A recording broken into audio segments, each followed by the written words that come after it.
It's a topic many parents avoid talking about with their kids, but my next guest says we aren't talking about it enough. Studio 5 parenting contributor Heather Johnson wants you to discuss money more often. And Heather believes that we do our children a disservice when we avoid this topic altogether. So she is going to share how we can go about the conversation in the right ways. Welcome, Heather. Thanks. I was just telling you, this is a great topic to talk about because I feel a lot of parents really just don't know how to go about doing it, taking that first step. So why is it so important to talk to kids about money and finances? Yeah, you know, one of the reasons is because it's going to be a part of their everyday life. And so we don't consider that, right? This is literally a part of what they're going to deal with every day, all the time. We also want to talk about it because it is one of the greatest sources of contention. Yes. In our homes now, especially though, as they have their own families, their own relationships, this will be something not only do they need to navigate, but when we talk to kids and teenagers, this is the one space where they say, ugh, this is a terrible topic in our homes. It's terrible as a teenager trying to talk to my mom and dad. If I need money, it's terrible in relationships. It's just a really hard thing. So if we can teach them how this works and to talk to them now, it safeguards them in the long run also, which is really important. So where are parents falling short? Because I imagine, you know, being at home and hearing, you know, mom and dad talking about money and the conversations. And so kids are picking up on these things and, you know, whether we're discussing them healthy or not, where are we falling short? What are they picking up on? Yeah, so some places where we fall short are going to be anytime, for example, we give our kids everything when we're quick, and it's all with really good intent in our hearts, right? As parents, we're saying to ourselves, I want to make this easy, or I want to take care of these struggles for them so they can focus on these other things. So when we're providing everything for them and they don't have to put any skin in the game, that's going to do them a disservice.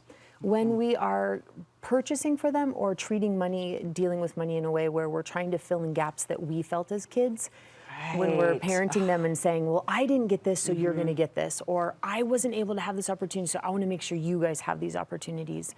Not that those are bad, but when those are the motivations, it's really hard. There's a couple other places we fall short consistently too. Anywhere where we're reactive instead of proactive, where, for example, because we're tired, don't quite know how to handle it, we don't have these conversations or we don't work with them and teach them that reactivity, life is a lot, and so sometimes we step back. Money tends to be the one thing that we blow off in the teaching process. And so that's going to hurt us. And if we're saying uncomfortable things to them, and I'll say these out loud, we've all probably said these things. Anytime we've said money doesn't grow on trees. Oh, how many times have we heard that? That's going to do them a disservice, right? If they break a toy or if they stain something new that we bought them, and the comment is, do you know how hard I worked so that you could have that? Do you know how much that costs? When we have those types of comments come out of our mouth, it actually does this whole understanding a disservice. We really want to refrain from saying those things to our kids. Got it. And you talked a lot, I picked up on, you know, when we have these conversations, oftentimes they're very stressful, right? So which is why we kind of shove it to the side type thing. But that's actually that's a disservice. A disservice, yeah, we do. We step away from them, right? And a lot of times it's because they're uncomfortable to us. And so we're not quite sure how to navigate it or what we want to do with it. And so we don't have them. But then, you know, we hear kids all the time as they become young adults say, why didn't you help me with this? Why didn't you teach me more about this? You know, now I'm 25 and I don't know. And money is one of the places where we hear that often from not adults yet, but adults, right? As they're young adults and they're getting older. Yeah. Well, what I love about you is that you're going to walk us through some of these 5 strategies to get started, because it's never too late to start the conversation, no matter their age. Yeah, it's never too late. So the first thing we're going to do is we are going to redefine what money is. And what I mean by that is we are quick to teach that money is either good or bad, right? If we go from this scarcity mentality oftentimes and teach that it's bad, or we teach that it defines us, that if we don't have it, we're worth less, neither of those are going to benefit us. So we want to make it really clear, money is totally neutral. Okay. Money, it's just neutral. Money is actually a byproduct of creating value.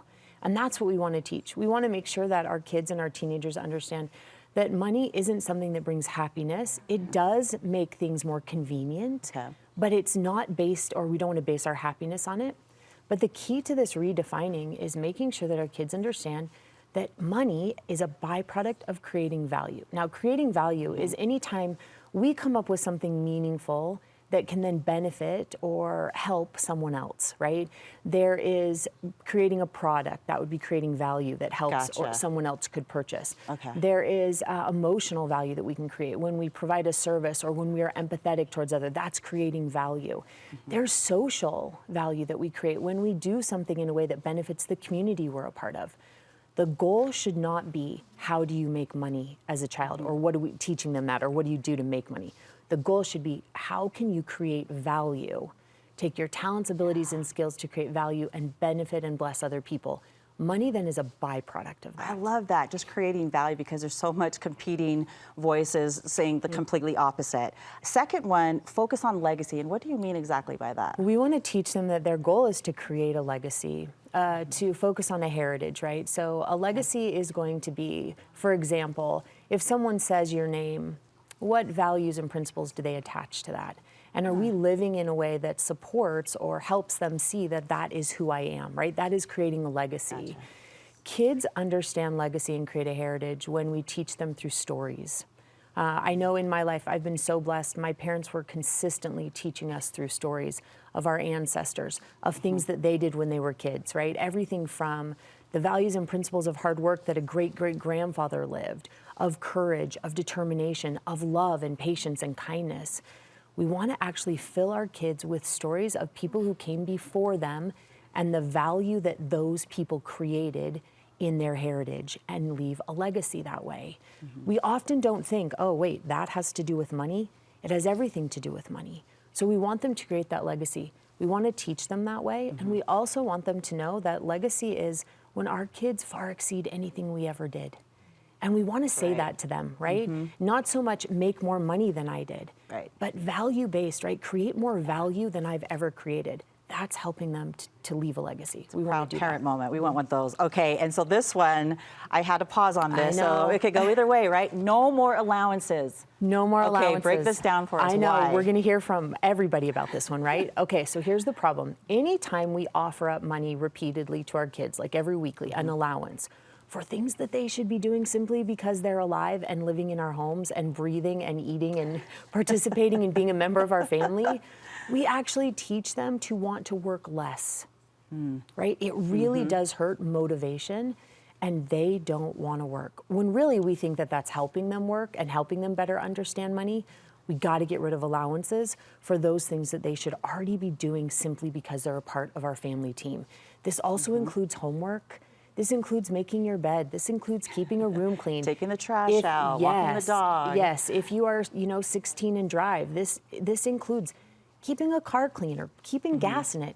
We want them to do those things because they're standards for living in our family, not because they're getting money for it. Now, then that goes to, well, how do we make money then as kids? How do we let our teenagers make money in ways that help us teach them to manage it?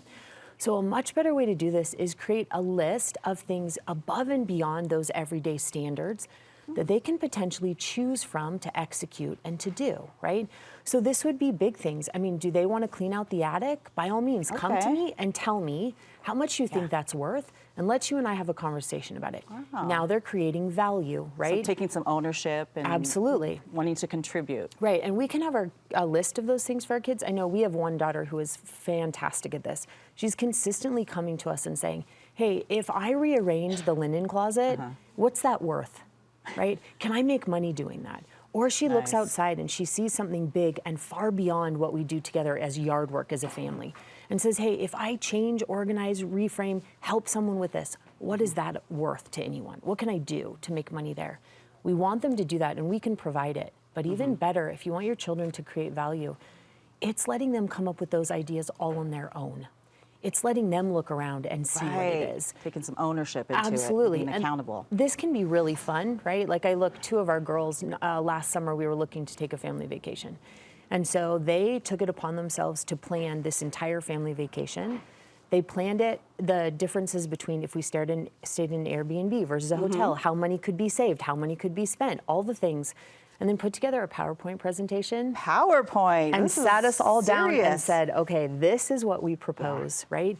It's those types of value they're creating with their minds and their energy. So savvy, right? That teaches them what money actually looks like. It's all about creating value. That's the focus. No more allowances. We want to get rid of that. Let them figure out how there are ways that they can contribute and make money that way. Love that, giving me something to think about. And then the last two, we want to be careful with the gifts, and then we want to include them in the experiences. And you kind of touched on that with your daughters, you know, kind of doing their own homework with trips and whatnot. Yeah, but being a part of it. So when we're giving gifts, this one is a big one. We tend to give a lot to our kids, and we never want to stop giving to our kids. That is a fantastic thing to do. But we want those gifts to be things that launch them, not that put them on cruise control. So we want those gifts to be things that maybe, you know, a couple $1,000s if it's helping towards a new home as they get older, or if we're helping towards purchasing a car, or if we're helping them play soccer on the rec league. We want to do those things, but we don't want it to be so that they're completely not accountable in any way, that they just can cruise. Anytime what we gift them is putting them in a position where they no longer have to create value, it's going to hurt their ability and understanding when it comes to money. So we want to be really cautious with that. And including them in our experiences is taking them with us. You know, there's a lot of parents who work, for example, and we are quick to say, well, I go to work because I need to make money so that I can then pay for what it is you want to do. We want to switch that. If we're including them in our experiences, we want to instead say, hey, I'm going to work today, and here's how I'm going to provide value, how I'm going to help families, or I'm going to help this company or these individuals. Here's what I'm going to do to create value. That's why I'm going to work. Otherwise, kids think that the money is more important than they are, which again adds to a really uncomfortable perception of what money looks like. So we really just want to make that shift, right? And you've given us so many good tools. I love that. It's really about reframing the discussion and adding value. Thanks so much. I really appreciate your insight on that. Thanks, Heather. And Heather, she coaches families and individuals as well.